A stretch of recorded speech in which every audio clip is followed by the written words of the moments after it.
Two men you may have never heard of could now be facing the death penalty in New Mexico because of a murder committed 20 years ago and a wife who wouldn't give up on justice for her dead husband. Here's News 13's Alex Tomlin. Jessica, the murder of Tim Keeling had sat on the shelf for a long time, but now it's one of the most important in the state, and it could end in lethal injection. Michael St. Clair and Dennis Reese have aged over the past 20 years, but they are still killers. St. Clair put out a hit on his uncle, then murdered the hitman and was serving 2 life sentences when he and Reese, who was accused of a different murder, escaped from this Oklahoma jail in 1991. The two made it to Denver, where they came across paramedic and newlywed Tim Keeling outside a grocery store. He was carrying snacks for an at-risk youth group he and his wife ran.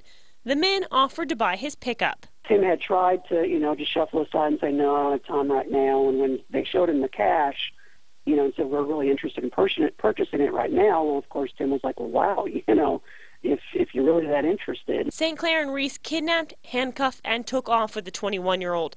Detectives say the men chose to pull over near Clayton because they thought the penalties for murder were lighter in New Mexico. Detectives say they led Keeling out into a field and shot him in the head and chest.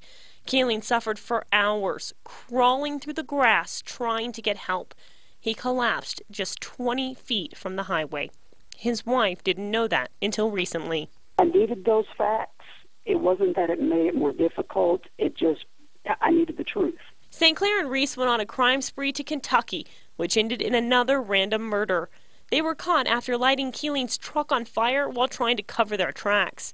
Just recently, St. Clair was sentenced for that murder. The defendant, Michael Dale St. Clair, shall be put to death. Keeling's wife started to wonder why the charges in New Mexico never went anywhere. Turns out the district attorney at the time felt there was no point, since the men would be in prison for life for their other crimes. It's not right for Tim's family, and it's not right for me, and it's not right for Tim. She contacted the current DA, Donald Gallegos. I think it was pretty clear from the start for me that this case had to be pursued. He says the case is strong because Reese has confessed. We have probably the best evidence we can get in terms of a co-conspirator.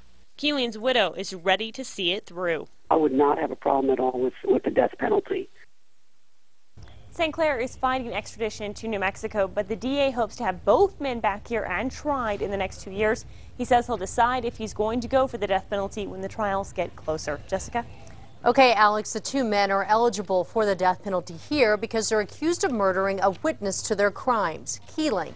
And of course, the murder took place before the state banned the death penalty.